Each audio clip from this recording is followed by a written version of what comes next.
Auzubillahiminash-shaytanir-rajim. Bismillahir-rahmanir-rahim. Why policy change and pension regime of government of Khyber Pakhtunkhwa?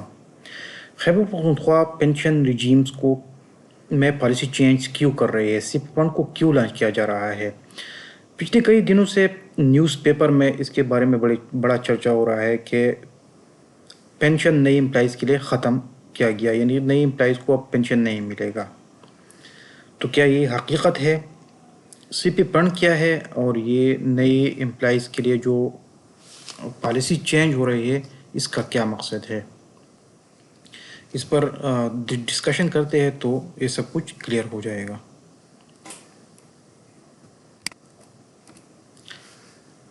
Active employees and pensioner are approximately 2% of KP population. अगर आप KP population को देखें, अगर खैबर के total population को आप स्टडी करें तो करंटली 36 मिलियन है, यानी 3 करोड़ 60 लाख टोटल आबादी है, जिसमें 2% एक्टिव वर्क फोर्स है, गवर्नमेंट एम्प्लॉइज है, और 2 लाख पेंशनर है, यानी 6 लाख एम्प्लॉइज है, 2 लाख पेंशनर है, जो कि 2% ऑफ टोटल पॉपुलेशन बनते हैं। Employees and pensioners consume 48% of UKP budget. Khyber Pakhtunkhwa के बजट का 48% इन 2% एम्प्लॉइज और पेंशनर पर खर्च होता है। 36% सैलरी के मद में खर्च होते हैं, जबकि 12% पेंशन के। A decade back it was just 1%। 10 साल पहले ये 1% था। जो आज 12% खर्च हो रहा है, ये 10 साल पहले 1% था। Total accrued pension liability of active employees and pensioner is Rs 3 trillion। Recently एक एक्चुअलियल स्टडी हुई है केपी एम्प्लॉइज और पेंशनर के लिए, जिसके मुताबिक अक्रूड पेंशन लाइबिलिटी है, यानी जो गवर्नमेंट पे लाजिम हो चुके हैं, यानी गवर्नमेंट ने हर सूरत में उसके को देना है। लेट से अगर आज गवर्नमेंट कह दे कि हमने अनाउंस कर दे कि हमने आज से पेंशन नहीं देना है, तो ये 3 ट्रिलियन का फंड उनके पास होना ज़रूरी है। क्योंकि सपोज करे किसी ने 10 साल का सर्विस किया है, किसी ने 12 का किया है, किसी ने 15, तो उसका तो पेंशन लाइबिलिटी गवर्नमेंट पर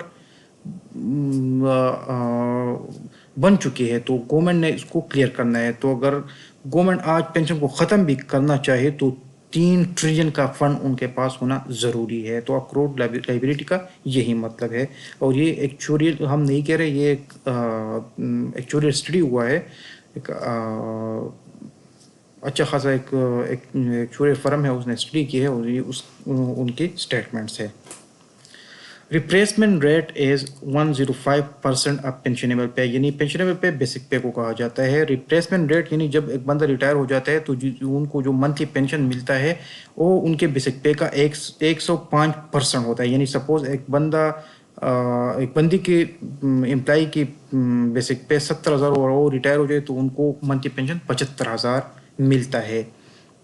ये भी एक्चुअल वाले कहते हैं और ये बिल्कुल सही है, इस तरह ही है। The same as 45% in India. और ये अगर आप इंडिया में देखें तो उनके पेंशन को स्टडी करें तो ये रेट वहाँ पे 45% है। यानी जो बंदा 70,000 बेसिक पे दे रहा था तो पाकिस्तान में उनको 75-80,000 105% के हिसाब से मिलता है, जबकि इंडिया में उसको 32-33,000 रुपये मिलेंगे। ये हम ये एग्जाम्पल इसी तरह है कि जितनी भी कंट्री को स्टडी किया गया, पाकिस्तान में रिप्लेसमेंट रेट यानी बेनिफिट के लिहाज से जो रिप्लेसमेंट रेट मिलता है वो पूरी रीजन में सबसे ज़्यादा है।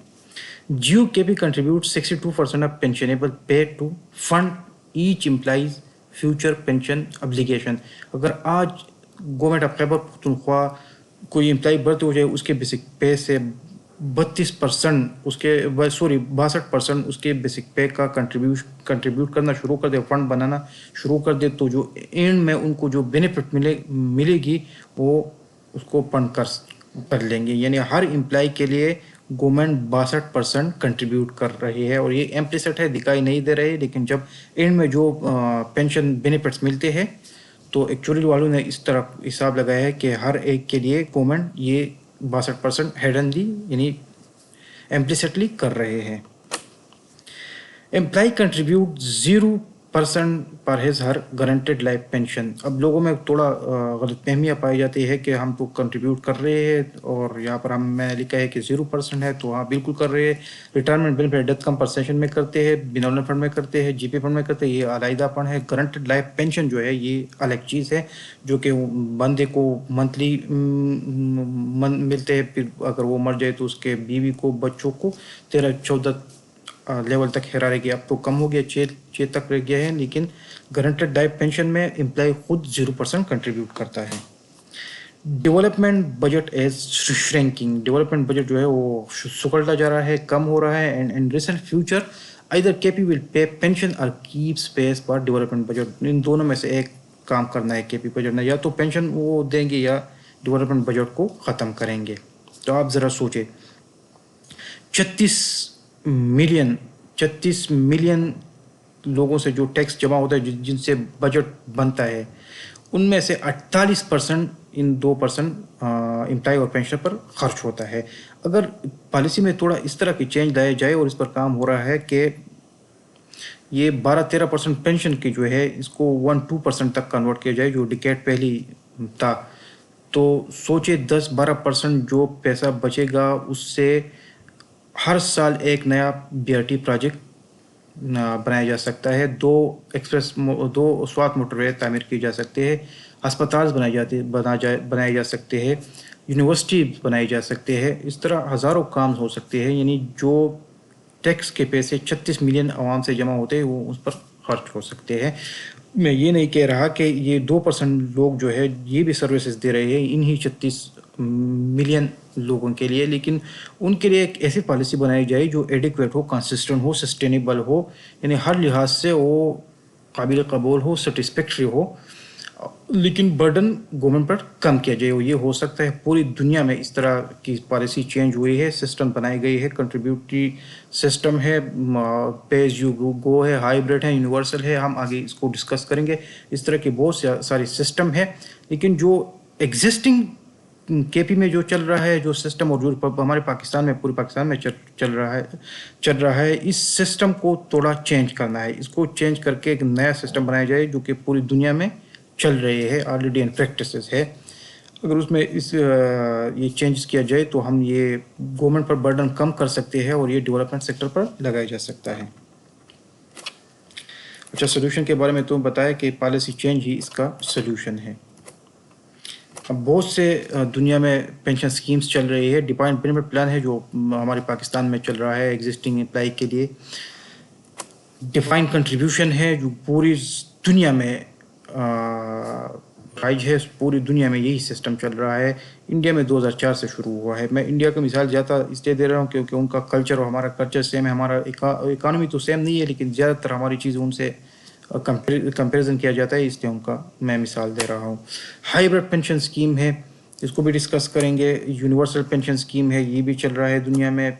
पे एज यू गो है, मॉडिफाइड यूनिवर्सल पेंशन स्कीम है, मुख्तलिफ पेंशन स्कीम है, इसको डिस्कस करेंगे। इसके एडवांटेजेस, डिसएडवांटेजेस, बेनिफिट्स, कंपेरिजन्स के एग्जिस्टिंग के साथ इसका क्या कंट्रीब्यूशन में क्या कंपैरिजन है, बेनिफिट्स में क्या कंपैरिजन है, एडिक्वेसी कैसी है, सेटिस्फैक्टरी है या नहीं है, मतलब कंसिस्टेंट है, सस्टेनेबल है, ये सब कुछ हम डिस्कस करेंगे। लेकिन नेक्स्ट वीडियो में। आज के लिए इतना ही काफ़ी। थैंक यू, शुक्रिया।